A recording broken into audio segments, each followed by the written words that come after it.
Shalakaya Chaturnitamena Tasmay Sri Gurave Namaha. Reading from the book, Bhaktivedanta Swami worked quickly to produce a 20,000 word manuscript, 50 lessons for 50 illustrations. The pictures were to depict the forest, fields, and skies of Vrindavana during the rainy season, and the lessons were sample criticisms of godless governments, materialist and false religionists, sometimes assertions of moral principles and God consciousness, and sometimes depictions of Lord Krishna and his eternal associates in Vrindavan. Everything went smoothly between Bhaktivedanta Swami and the sponsors in Japan. The problem was to raise the travel fare. He approached the Laxi sources, writing to Central Government Ministry for Scientific Research and Cultural Affairs. He, he presented certificate from Mr. Nakano and explained his position as a sannyasi. In the late March, the ministry sent him the form to complete and return. Time was getting short. On March 29th, he wrote the Vice President, Dr. Radhakrishnan, with whom he had a speaking acquaintance as well as a philosophical difference. You know that I'm a sannyasi, without any relation with bank. Neither am attached with financial institution, but the Japanese organizers have lacked my literature and they want me to be present there. He pleaded that since the great acharyas of India had formally presented their knowledge for the benefit of the world, the Indian government today should send representatives of the acharyas to deliver the message of Atma or the human spirit. He also wrote to the deputy manager of Scindia Steam Navigation Company in Bombay, reminding him of his 1958 offer to give 50% concession on a ticket to the United States. After explaining his invitation from Mr. Nakano in Japan, Bhaktivedanta Swami pointed out that the full round trip fare to Japan would be less than half the fare to the United States. Trying all possibilities at once and with less than 1 month and half before the convention, he wrote to another potential donor, Mr. Brijratan S. Mohata, who had once expressed his willingness to send Bhaktivedanta Swami to South America when an Indian sponsor there had written expressing interest. At that time, Bhaktivedanta Swami had been unable to get the proper certification from Indian government. But here, he explained, was a new opportunity to present the message of the Vedic literature to an international gathering of the interested people, and passage to Japan was less than to South America. The same day he wrote to Mr. Mohata, he also mailed his completed form to the Ministry for Scientific Research.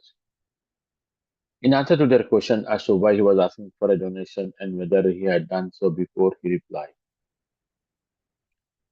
before this, I never asked the ministry for any financial assistance, as there was no need for it.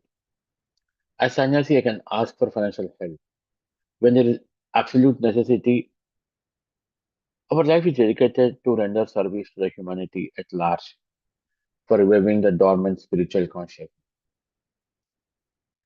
Meanwhile, his other arrangements proceeded with full cooperation from Japan. He had already sent Mr. Nakano the first 20 illustrative ideas from the light of Bhagavad. Japan is famous for artistic work, he wrote, and India is famous for spiritual culture. We should now combine. He suggested they also print the text and pictures as a book. Mr. Nakano assured Bhaktivedanta Swami that they would be eager to meet him at Haneda Airport. They would be readily recognizable since they would be holding a flag. And if he liked, he could stay in Japan for an entire month and hold local meetings after the scheduled convention. Mr. Nakano also asked a favor of Bhaktivedanta Swami to solidify relations with the mayors of three Japanese cities. He asked that Bhaktivedanta Swami send letters to the mayors requesting their full support of the Human Spirit Congress.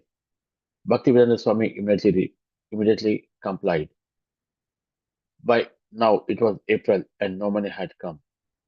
Finally, after a personal interview in which he received a definite no from Dr. Radhakrishnan, Bhaktivedanta Swami turned to Mr. Nakano in disappointment. On April 18, he wrote,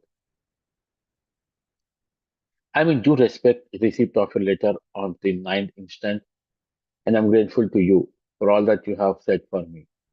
I'm a humble creature, and I'm just trying to do my bit in this connection because I was so ordered by my spiritual master, Sri Bhakti Siddhanta Saraswati Goswami Maharaj. While I am feeling too much excessive for the reception arrangement you are doing for me, I beg to inform you that my passage expenses, which is nearly about rupees 3,500, is not yet settled. I submitted one application to the Government of India for help. The copy of my application is also sent here with.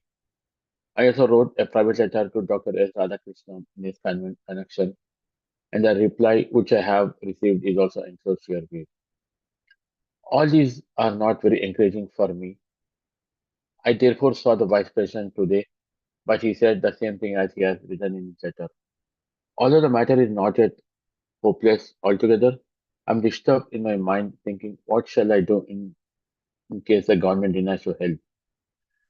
I am therefore seeking your good advice in this connection. Dr. Radha Krishnan said to me that you also had invited him to attend your congress and he opined that the passage expenses might have been paid by you. The hope and expectation of the congress is undoubtedly very great, and I wish that I may fully utilize this opportunity for the general welfare of the entire human society. I have fully explained my views authority in my statements already sent to you for the publication, and the gist idea is expressed in the letter of the mayor, the copy of which is also enclosed. As a sannyasi, I have no personal pursuit for expenditure. Under the circumstances, if the government denies to help for the passage, then I will have to ask for the same from you. Otherwise, my going to the Congress will end in a dream only. I have very little faith in the dealings of the politician, especially of the Indian politician. From the conversation, Dr. Radhakrishnan, it appeared to me that the government does not approve of any such congress as are organized by private person, and as such they do not participate in such congress. I shall wait for the final decision for 1 week more when the matter will be clear, yes or no. Replies from prospective donors in India were all negative. On April 20, he cabled Mr. Nakano. As you have developed a deep love for me, I dare to ask you to send me financial help to take me to Japan. I think you can immediately instruct your embassy in Delhi to do the needful and dispatch me to Japan on your behalf. I am feeling too much to meet you and the Congress so that we can build up a solid institute for spiritual cultivation. I shall await your instruction by cable to fix up my program. But Mr. Nakano could not help, and Bhaktivedanta Swami's effort ended in a dream only. I stop here. Very beautifully explained about Srila Prabhupada's effort to go to Japan to deliver his message in the Congress along with a book with visuals from Vrindavana. Despite of all the efforts, everything went in vain. Thank you. Let me start my chanting here. Srila Prabhupada Pranati. Nama Om Vishnu Padaya